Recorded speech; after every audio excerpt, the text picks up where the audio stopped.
O Mahabharata. De Krishna de Vaipayana Vyasa. Livro 12, Santi Parva. Mokshadharma Parva. Capítulo 176. Palavra de Sampaka sobre superioridade da renúncia sobre riqueza e soberania. Yudhishthira disse: diga-me, ó avô, de onde e como felicidade e tristeza vêm para aqueles que são ricos, como também aqueles que são pobres, mas que vivem na observância de diferentes ritos e práticas. O comentador explica que o objetivo da pergunta de Yudhishthira é este. No capítulo ou lição anterior foi inculcado que uma pessoa pode procurar a aquisição da religião de moksha ou emancipação mesmo quando ela é jovem. Yudhishthira pergunta se a riqueza tão necessária para a realização de sacrifícios é necessária para a aquisição daquela religião. Se a riqueza for necessária, o homem pobre então não poderia obter aquela religião. Por isso a questão sobre o modo no qual alegria e tristeza vêm para o rico e o pobre. Bhishma continuou: em relação a isto é citada a antiga narrativa do que foi cantado por Sampaka, que tinha obtido tranquilidade e obtido emancipação por si mesmo.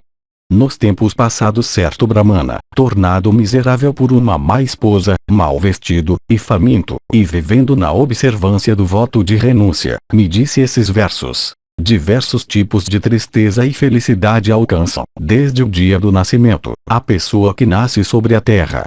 Se ela pudesse atribuir qualquer um dos dois à ação do destino, ela então não se sentiria contente quando a felicidade viesse ou miserável quando a tristeza o alcançasse. Embora tua mente esteja desprovida de desejo, tu ainda carregas um fardo pesado. Tu não procuras conquistar teu bem, isto é, a emancipação. Tu não és bem-sucedido em controlar tua mente. Se vagares, tendo renunciado a casa e posses desejáveis, tu provarás felicidade real. Uma pessoa privada de tudo dorme em felicidade, e desperta em felicidade. Completa pobreza, neste mundo, é felicidade. Ela é um bom regime, ela é uma fonte de bênçãos, ela é liberdade de perigo. Este caminho sem inimigos é inalcançável por pessoas que nutrem desejo e é facilmente alcançável por aqueles que estão livres do desejo. Lançando meus olhos em todas as partes dos três mundos, eu não vejo a pessoa que é igual a um homem pobre de conduta pura e sem apego a coisas mundanas. Eu pesei a pobreza e a soberania em uma balança. A pobreza pesou mais do que a soberania e pareceu possuir méritos maiores. Entre a pobreza e a soberania há esta grande diferença, isto é, que o soberano, possuidor de riqueza, está sempre agitado pela ansiedade e parece estar dentro das próprias mandíbulas da morte. Em relação, no entanto, ao homem pobre, que pela privação de toda a riqueza se livrou das esperanças e se emancipou, nem fogo, nem inimigo, nem morte, nem ladrões, podem levar a melhor sobre ele. Os próprios deuses louvam o homem que vaga de acordo com sua vontade amável, que deita no solo nu com seu braço como travesseiro, e que é possuidor de tranquilidade. Afetado por ira e cupidez, o homem de riqueza é maculado por um coração mau. Ele lança olhares oblíquos e fala secamente. Ele se torna pecaminoso, e seu rosto está sempre obscurecido por olhares carrancudos. Mordendo seus lábios, e excitado com cólera, ele profere palavras duras e cruéis. Mesmo se tal homem desejasse fazer um presente do mundo inteiro, quem há que gostaria até de olhar para ele? A companhia constante da prosperidade estupefaz uma pessoa de raciocínio fraco. Ela leva embora sua razão, assim como o vento soprando as nuvens outonais. A companhia da prosperidade o induz a pensar: eu sou belo. Eu tenho riqueza. Eu sou nobre de nascimento. Eu tenho sucesso em tudo o que faço. Eu não sou um ser humano comum. Seu coração se intoxica por causa destas três razões. Com coração profundamente ligado a posses mundanas, ele desperdiça a riqueza acumulada por seus antepassados. Reduzido à pobreza, ele então considera a apropriação da riqueza de outras pessoas como inocente. Nesse estágio, quando ele ultrapassa todas as barreiras e séries para se apropriar das posses de outros de qualquer maneira, os soberanos de homens o impedem e afligem como caçadores afligindo com flechas afiadas um veado que é avistado nas florestas. Tal homem é então oprimido por muitas outras aflições de um tipo similar que se originam em fogo e armas.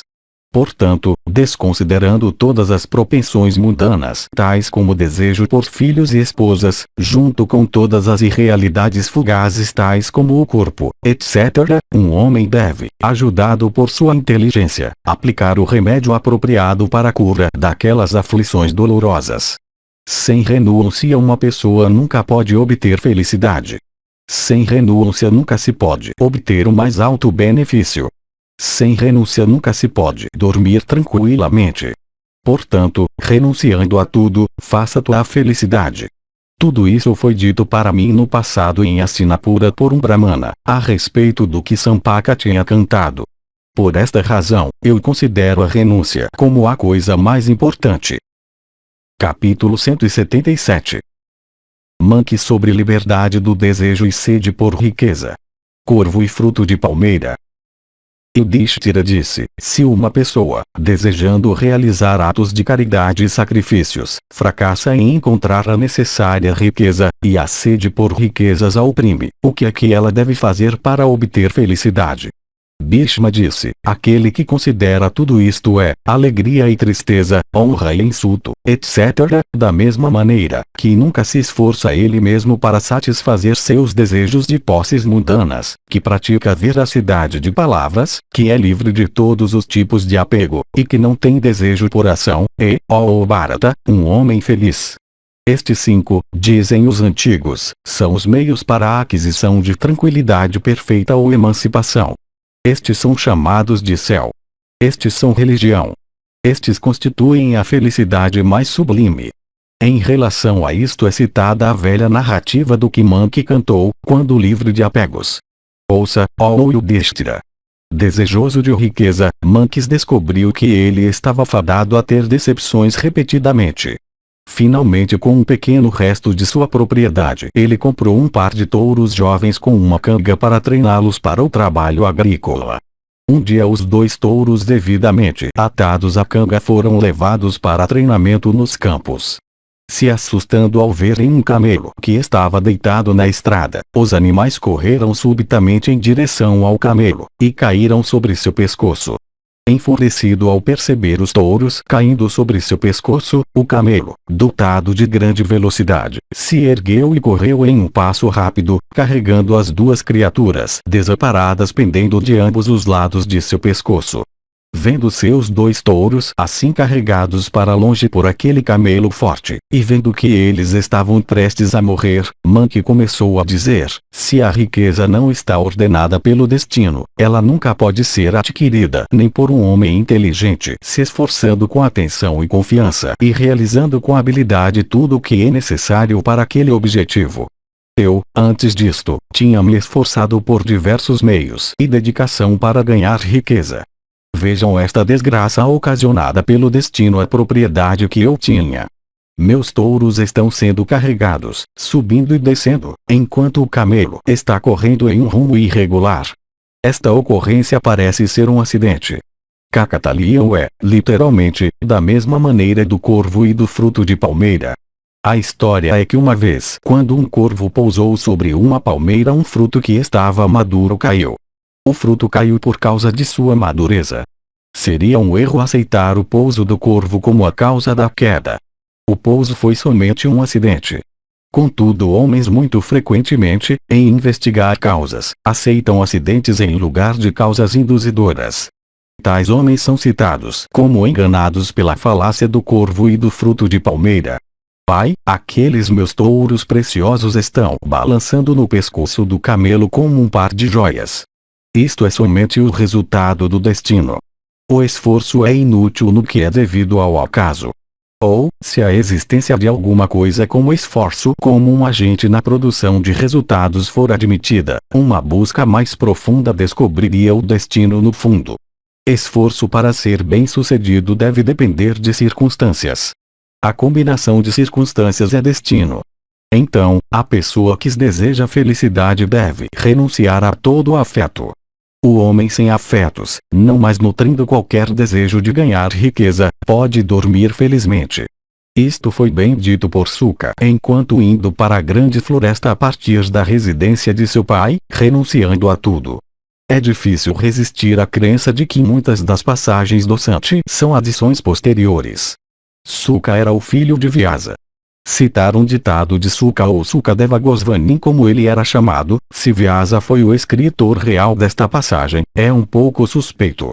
Entre esses dois, isto é, alguém que obtém a realização de todos os seus desejos, e alguém que abandona todo desejo, o último, que renuncia a tudo, é superior ao primeiro que obtém a realização de tudo.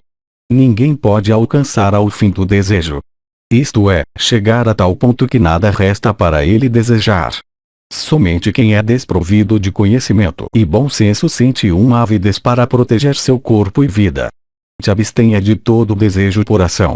Ó minha alma que estás possuída pela cupidez, adote a tranquilidade por te libertar de todos os apegos. Repetidamente tu tens sido enganada por desejo e esperança. Como é que tu ainda não te libertaste dos apegos? Se eu não sou alguém que merece destruição nas tuas mãos, se eu sou alguém com quem tu deves te divertir em deleite, então, ó minha alma que cobiça a riqueza, não me induza em direção à cupidez. Tu tens perdido repetidamente tua riqueza acumulada. Ó minha alma tola e cobiçosa de riqueza, quando tu conseguirás te emancipar do desejo de riqueza? Que vergonha para minha tolice! Eu me tornei teu brinquedo. É assim que alguém se torna escravo de outros. Ninguém nascido na terra alguma vez alcançou o fim do desejo, e ninguém que nascerá conseguirá alcançá-lo. Rejeitando todas as ações, eu finalmente fui despertado do sono. Agora eu estou desperto. Sem dúvida, ó desejo, teu coração é tão duro quanto diamante, já que embora afetado por uma centena de angústias, tu não te partes em 100 pedaços. Eu te conheço, ó desejo, e todas aquelas coisas que te são caras. Procurando o que é caro para ti, eu sentirei felicidade em meu próprio eu. Isto é, com o propósito de te fazer bem, eu me emanciparei de todos os apegos e desfrutarei da bem-aventurança da tranquilidade. Ó desejo, eu conheço tua origem. Tu vens da vontade. Aqui a teoria do desejo parece ser virada em sentido contrário. Desejo é mero anseio por alguma coisa. Quando sua satisfação é procurada, a forma que ele assume é aquela de determinação ou vontade. Se, no entanto, Kama for aceito como o desejo formulado a respeito de objetos específicos, então, talvez, a vontade pode ser considerada como sua fundação, pelo menos, em relação à aflição de dificuldades que vem em seu séquito. Eu irei, portanto, evitar a vontade. Tu serás então destruído com tuas bases. O desejo por riqueza nunca pode estar repleto de felicidade. Se adquirida, grande é a ansiedade que sente quem a adquire. Se perdida depois de aquisição, isto é sentido como a morte. Por fim, a respeito da própria aquisição, ela é muito incerta. A riqueza não pode ser obtida nem pela rendição de uma pessoa. O que pode ser mais doloroso do que isto? Quando adquirida, uma pessoa nunca está satisfeita com sua quantidade, mas ela continua a procurá-la. Como a água doce do Ganges, a riqueza somente aumenta o desejo ardente de uma pessoa. Ela é minha destruição. Eu estou desperto agora. Ó desejo, deixe-me.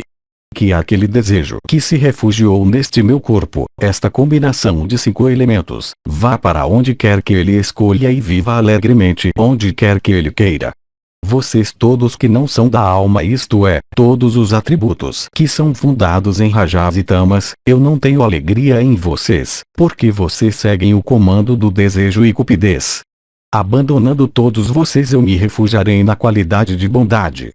Vendo todas as criaturas em meu próprio corpo e minha própria mente, isto é, me identificando com todas as criaturas ou nunca tomando-as como distintas e separadas de mim. Em outras palavras, professando e praticando o princípio de amor universal, e devotando minha razão ao yoga, minha vida às instruções dos sábios, e alma a Brahma, eu vagarei alegremente pelo mundo, sem apego e sem calamidades de qualquer tipo, para que tu não possas mergulhar-me outra vez em tais tristezas.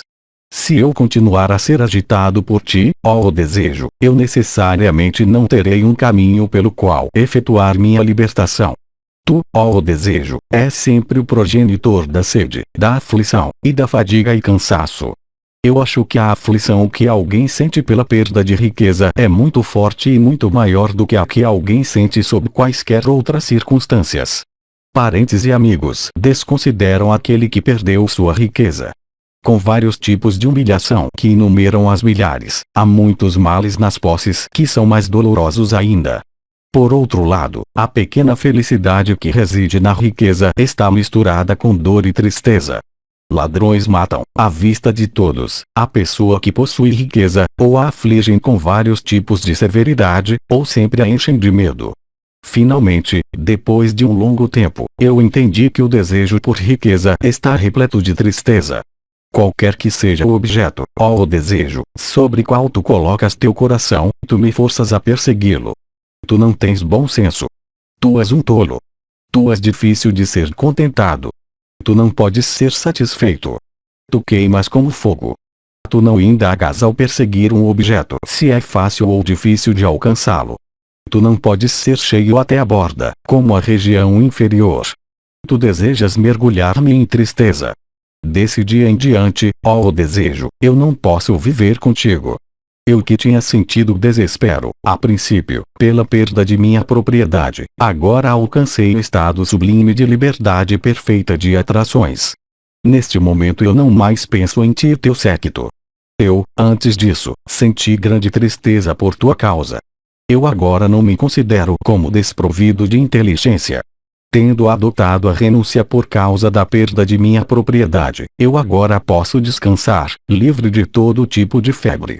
Eu te rejeito, ó o desejo, com todas as paixões do meu coração. Tu não mais morarás comigo ou te divertirás comigo. Eu perdoarei aqueles que me caluniarem ou falarem mal de mim. Eu não ferirei nem mesmo quando ferido. Se alguém por aversão falar palavras desagradáveis de mim, desconsiderando aquelas palavras, eu me dirigirei a ele com palavras agradáveis. Em contentamento de coração e com todos os meus sentidos em paz, eu sempre viverei do que possa ser obtido por mim. Eu não contribuirei para a satisfação dos desejos nutridos por ti que és meu inimigo. Liberdade de atrações, emancipação do desejo, contentamento, tranquilidade, verdade, autocontrole, generosidade e compaixão universal são as qualidades que agora vieram a mim. Portanto, quis desejo, cupidez, ânsia e avareza me evitem. Eu agora adotei o caminho da bondade. Tendo rejeitado o desejo e cupidez, grande é minha felicidade agora. Eu não vou mais ceder à influência da cupidez e não mais sentirei tristeza como uma pessoa de alma impura. Uma pessoa está certa de obter felicidade de acordo com a medida dos desejos que ela seja capaz de rejeitar. Realmente, aquele que se entrega ao desejo sempre sofre miséria. Quaisquer paixões ligadas ao desejo que são rejeitadas por uma pessoa, todas concernem a qualidade de paixão. Tristeza e impudência e descontentamento todos provêm de desejo e riqueza. Como uma pessoa na estação quente mergulhando em um lago frio, eu agora entrei em Brahma, eu me abstive do labor. Eu me livrei da aflição. Pura felicidade agora veio a mim. A felicidade que resulta da satisfação do desejo, ou aquela outra felicidade mais pura que alguém desfruta no céu, não chega nem à 16ª parte daquela que provém do abandono de todas as espécies de sede. Matando o princípio do desejo, o qual com o corpo compõe um agregado de 7, e o qual é um inimigo implacável, eu agora entrei na cidade imortal de Brahma e passarei meus dias lá em felicidade como um rei. Confiando em tal inteligência, Manque se livrou das atrações, rejeitando todos os desejos e alcançando Brahma, aquela residência da maior felicidade. De fato, por causa da perda de seus 2 touros, Manque obteve a imortalidade. De fato, porque ele cortou as próprias raízes do desejo, ele obteve, através desse meio, bem-aventurança sublime. Capítulo 178. Janaka e Ayati sobre tranquilidade de alma. Bhishma continuou, em relação a isto é também citada a antiga narrativa dos versos cantados por Janaka, o soberano dos Videvas, que obteve tranquilidade de alma. O que o monarca disse foi, ilimitada é minha riqueza. Ao mesmo tempo eu não tenho nada. Se todo o meu reino Mithila for consumido em uma conflagração, eu não incorrerei em perda. Relativo a isto é também citado o discurso que Vodya proferiu a respeito deste mesmo assunto, isto é, liberdade de apegos. Escute-o, ó Yudhishthira. Uma vez o filho nobre de Nahusha Yayati questionou o Rishi Vodya que tinha, pelo abandono dos desejos, obtido tranquilidade de alma e que tinha um conhecimento profundo das escrituras. O monarca disse, ó alto de grande sabedoria, dê-me instruções sobre tranquilidade. No que é que tu confias que tu consegues vagar pelo mundo em tranquilidade de alma e livre de todas as ações? Vodya disse, eu me conduzo de acordo com as instruções de outros, mas eu mesmo nunca instruo outros. Eu irei, no entanto, mencionar as indicações daquelas instruções segundo as quais minha conduta é moldada. Tu podes apreender seu sentido por meio de reflexão. Meus 6 preceptores são Pingala, a águia pescadora, a cobra, a abelha na floresta, o fabricante de flechas da história, e a donzela da história. Bhishma continuou, a esperança é muito poderosa em agitar o coração, ó rei. Liberdade de esperança é grande felicidade. Reduzindo a esperança para uma ausência de expectativa, Pingala dorme em paz. A alusão é a história de Pingala. Vendo uma águia pescadora com carne em seu bico, outras, que não encontraram carne, a atacam e destroem. Certa águia obteve felicidade por se abster totalmente de carne. Construir uma casa para si mesmo é produtivo de tristeza e não de felicidade. A cobra, tomando sua residência no domicílio de outra criatura, vive em felicidade. Os ascetas vivem alegremente, se dirigindo à mendicância, sem serem prejudicados por qualquer criatura, como abelhas na floresta. Certo fabricante de flechas, enquanto empenhado em seu trabalho, estava tão profundamente atento a este que ele não notou o rei que passou ao seu lado. Quando muitos estão juntos, seguem-se disputas. Mesmo quando 2 residem juntos, eles com certeza conversam. Eu, no entanto, vago sozinho como a argola feita de conchas do mar no pulso da moça na história. A história, evidentemente uma muito antiga, é dada integralmente no Bhagavad. Uma vez uma donzela, residindo na casa de seu pai, desejou alimentar secretamente vários brahmanas. Enquanto removendo os grãos do celeiro, suas pulseiras, feitas de conchas, começaram a retinir. Temendo ser descoberta através daquele barulho, ela quebrou todas as suas pulseiras exceto uma para cada mão. Capítulo 179. Brahmana para Prahlada sobre liberdade de tristeza. Yudhishthira disse, ó tu que conheces a conduta dos homens, me diga por qual conduta uma pessoa pode ter sucesso neste mundo, livre de aflição. Como também uma pessoa deve agir neste mundo para que ela possa alcançar um fim excelente. Bhishma disse, sobre isso é citada a velha história da conversa entre Prahlada e o sábio Ajagara. Uma vez o rei Prahlada de grande inteligência questionou um brahmana vagueador de inteligência superior e de alma tranquila e pura. Prahlada disse, livre do desejo, com uma alma purificada, possuidor de humildade e autodomínio, sem desejo de ação, livre de malícia, agradável em palavras, dotado de dignidade e inteligência e sabedoria, tu vives em simplicidade como uma criança. Tu nunca cobiças qualquer tipo de lucro, e nunca te afliges por qualquer tipo de perda. Tu estás sempre contente, ó Brahmana, e não pareces estimar qualquer coisa no mundo. Enquanto todas as outras criaturas estão sendo carregadas na correnteza do desejo e paixão, tu estás perfeitamente indiferente a todos os atos concernentes à religião, lucro e prazer. Tu pareces estar em um estado de quietude sem a possibilidade de agitação. Desconsiderando todos os objetos dos sentidos, tu te moves como uma pessoa emancipada, somente testemunhando tudo, mas nunca tomando parte em algo. Qual, ó sábio, é tua sabedoria, qual é teu conhecimento, e qual é teu comportamento pelo qual tudo isso se torna possível? Diga-me isto sem demora, se, ó Brahmana, tu achas que isto me fará bem. Bhishma continuou, aquele Brahmana inteligente que era bom conhecedor dos deveres do mundo, assim questionado por Prahlada, respondeu a ele em palavras gentis de grave significado.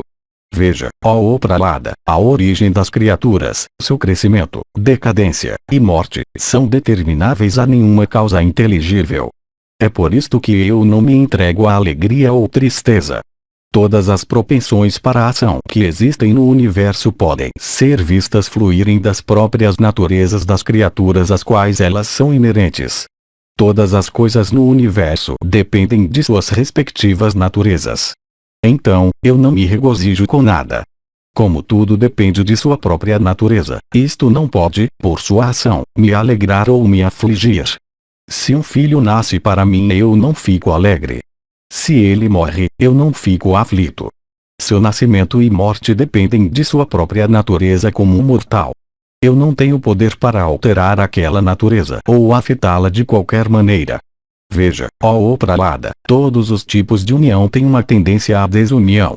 Todas as aquisições com certeza terminarão em destruição. Então eu nunca coloco meu coração na aquisição de qualquer objeto. Todas as coisas possuidoras de qualidade seguramente encontrarão com a destruição. O que resta então a fazer para uma pessoa que, como eu, conhece a origem e o fim das coisas? De todas as coisas, grandes ou pequenas, nascidas no oceanos de águas, o fim é evidente.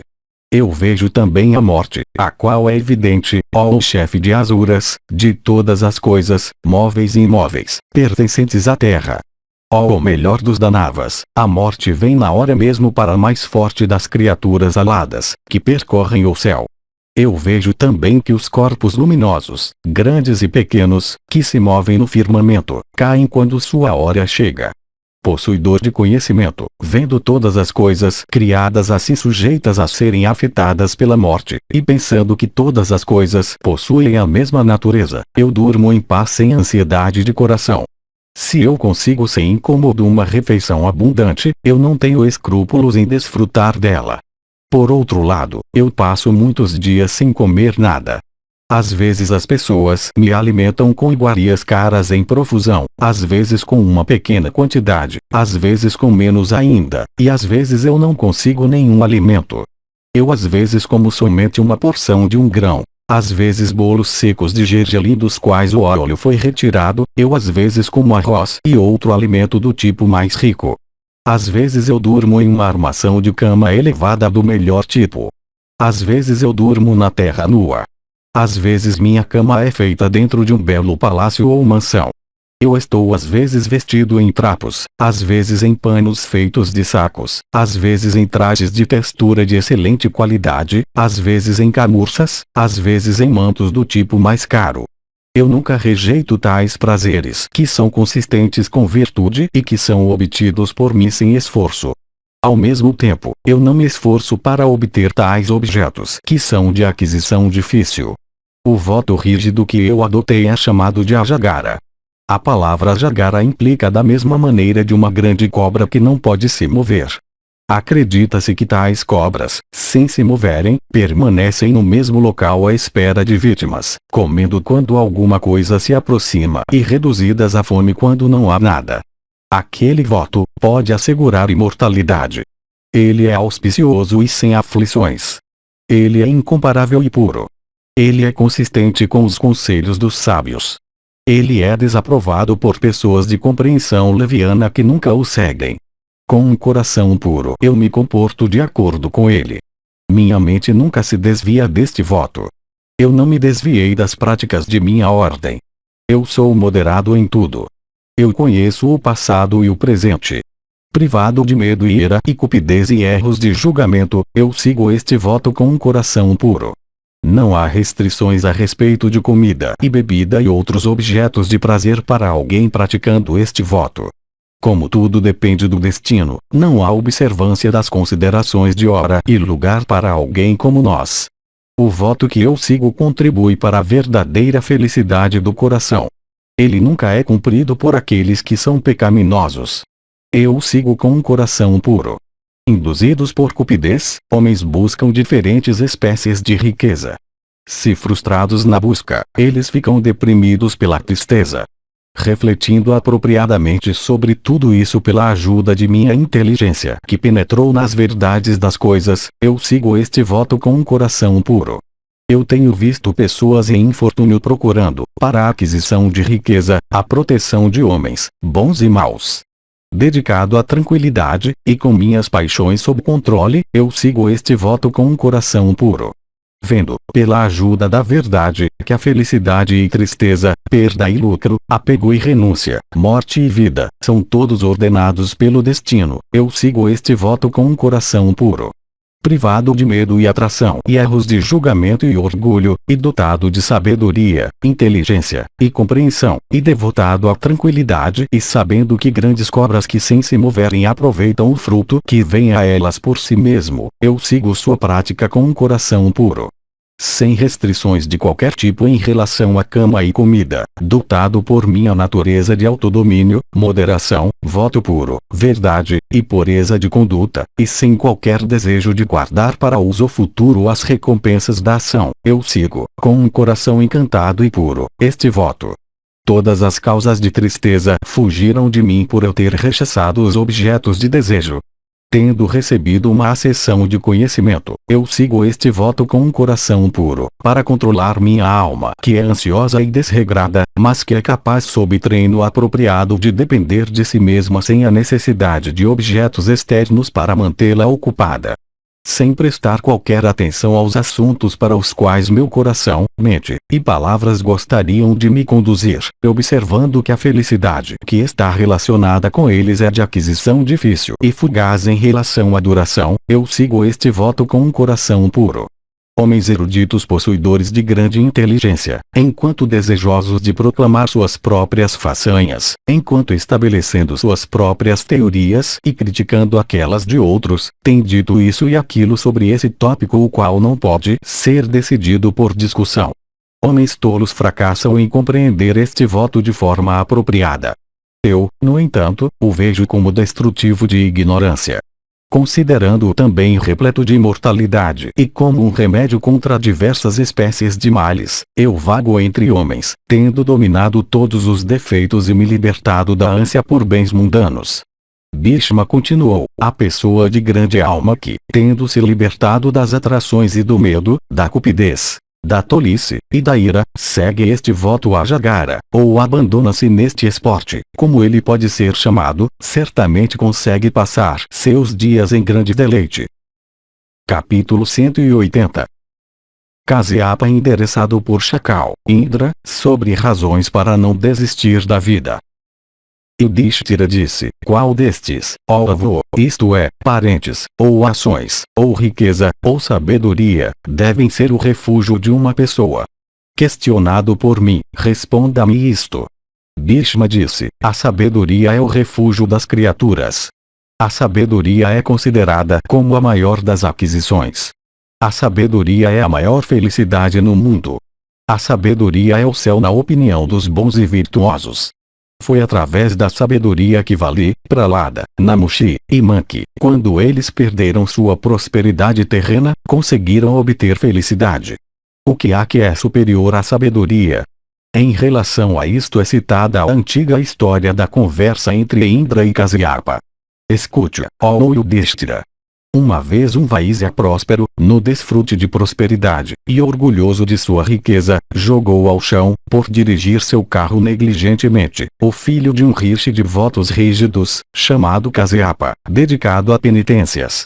Prostrado no chão, o homem jovem, com muita dor, deu vazão à sua ira, e sob a influência do desespero resolveu, dizendo, eu rejeitarei minha vida.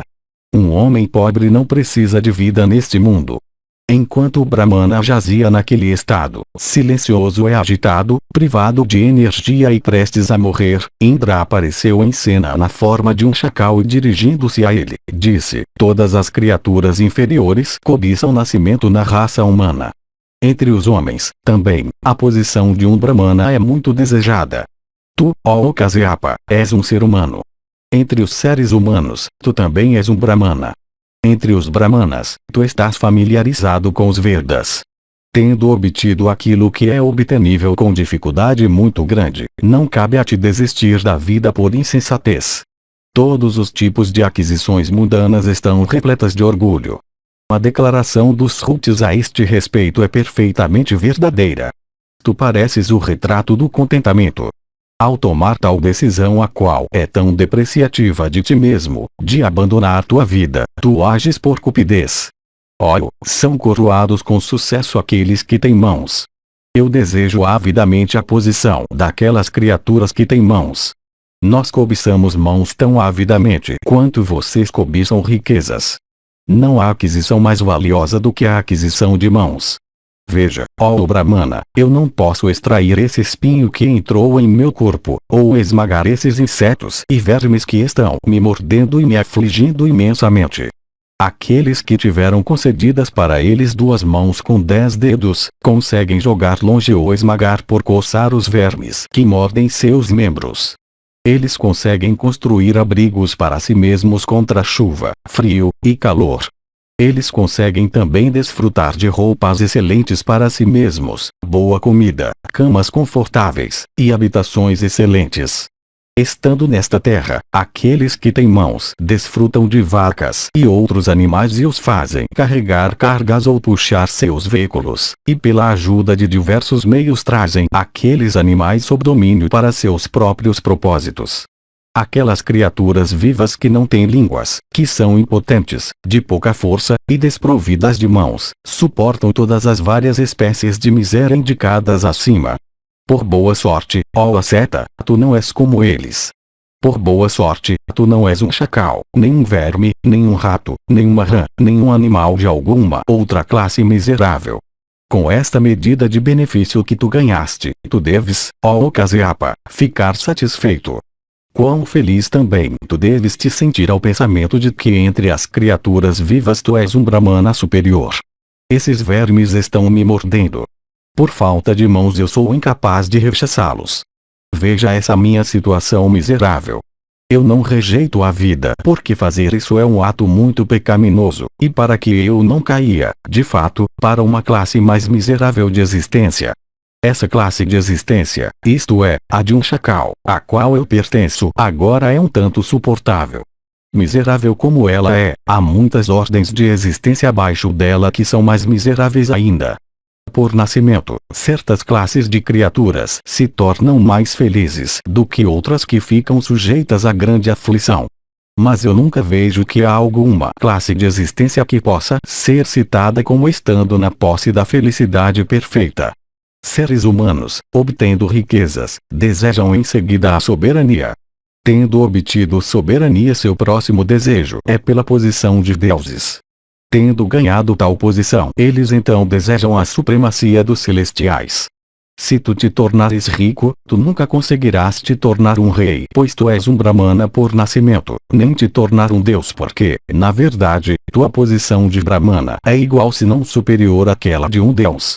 Se por algum meio levado pela probabilidade tentadora de felicidade celestial tu te tornares um deus em vez de alcançar uma posição superior, tu então cobiçarás a supremacia dos deuses. Em nenhuma condição tu estarás satisfeito. O contentamento não resulta da aquisição de objetos desejáveis. A sede nunca é satisfeita embora haja profusão de água.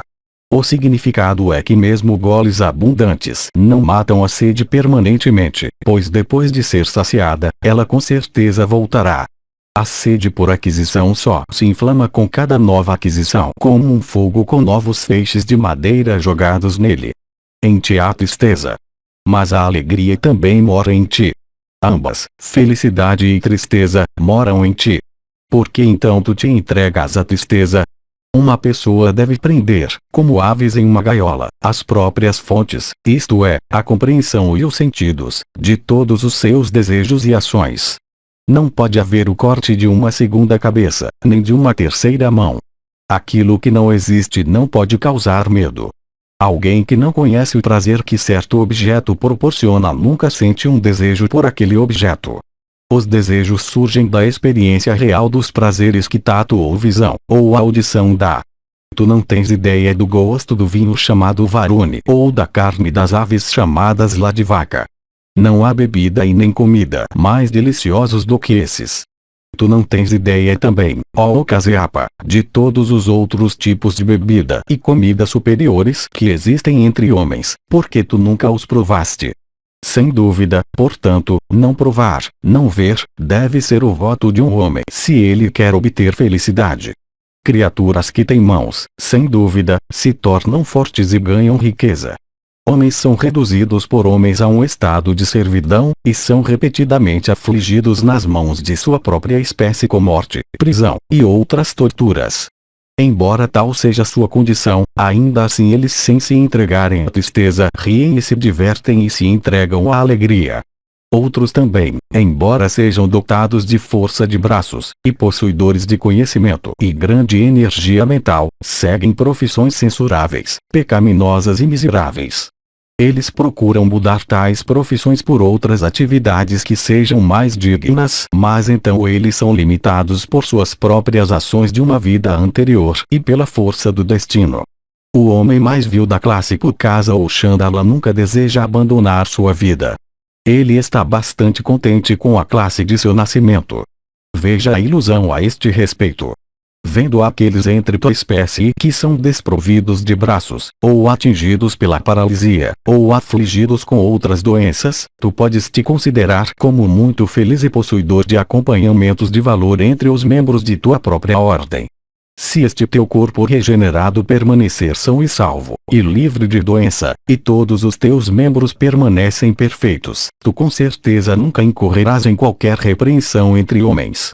Não cabe a ti, ó Brahmana, rejeitar tua vida mesmo se alguma culpa, fundada em fato e capaz de ocasionar tua exoneração da casta, recair sobre ti. Levante, e pratique virtude. Não é apropriado que tu jogues tua vida fora. Se, ó regenerado, tu me escutares e dares crédito às minhas palavras, tu então obterás a maior recompensa da religião inculcada nos Vedas. Dirija-te a estudos védicos, e mantenha devidamente teu fogo sagrado, e pratique verdade, e autodomínio, e caridade. Nunca te compare vaidosamente com outro.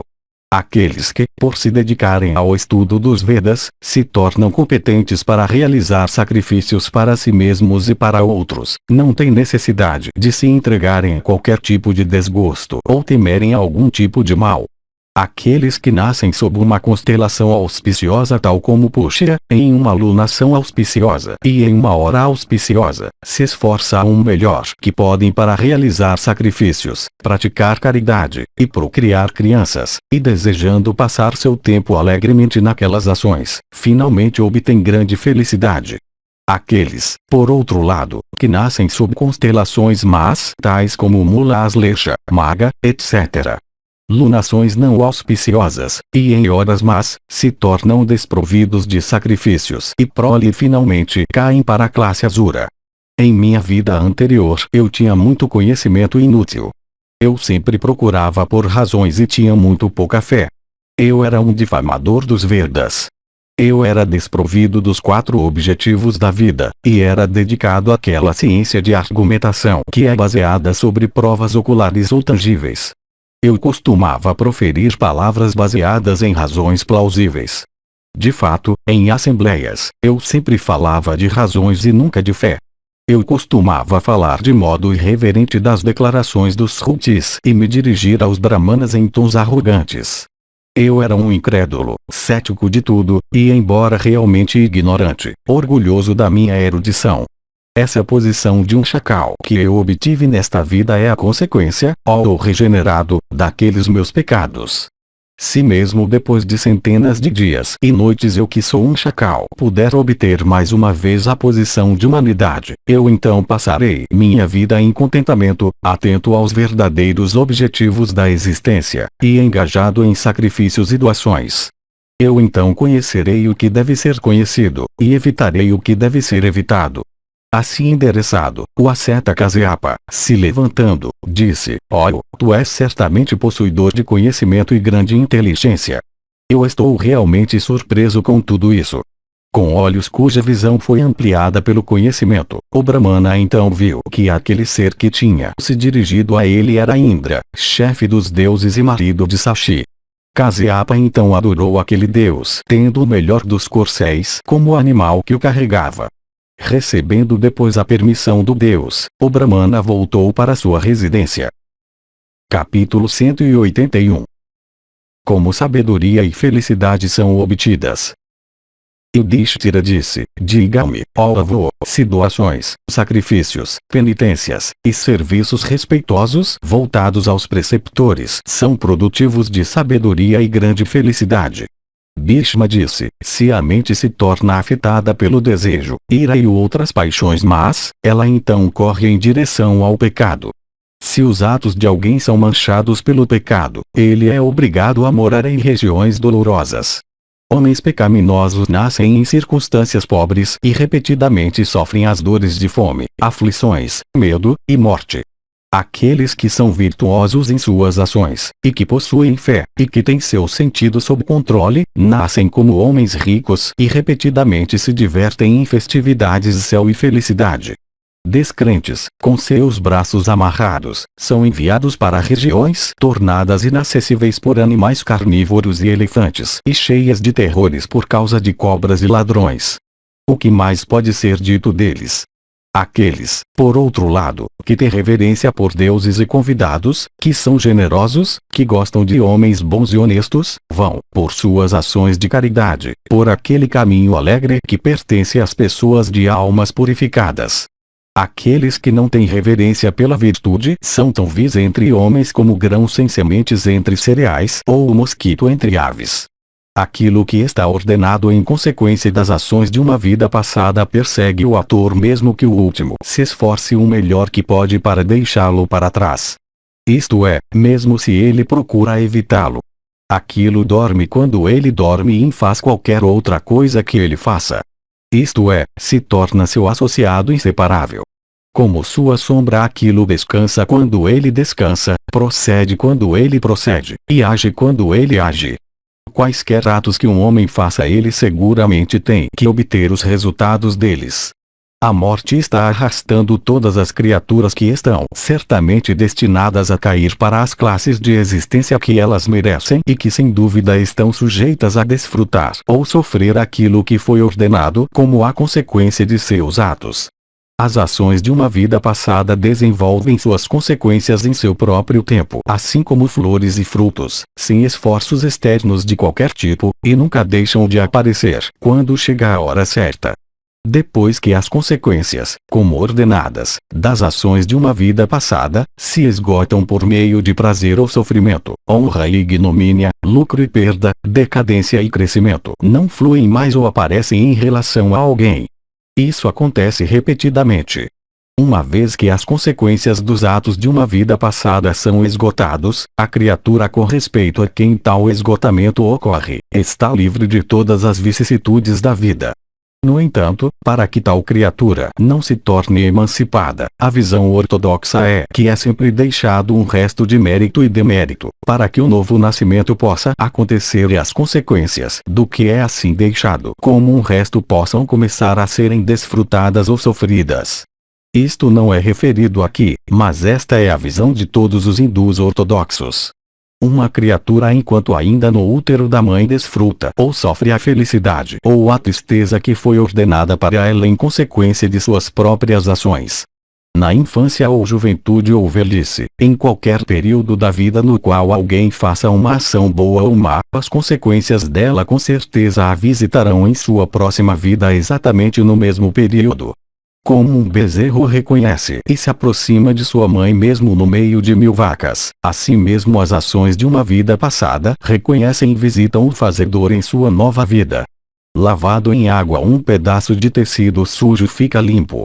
Similarmente, homens queimando de arrependimento obtêm felicidade infinita por meio de penitências apropriadas. Aqueles que vão residir nas florestas e por realizarem austeridades por um longo período podem se purificar de seus pecados, conseguem alcançar os objetivos sobre os quais eles colocaram seus corações.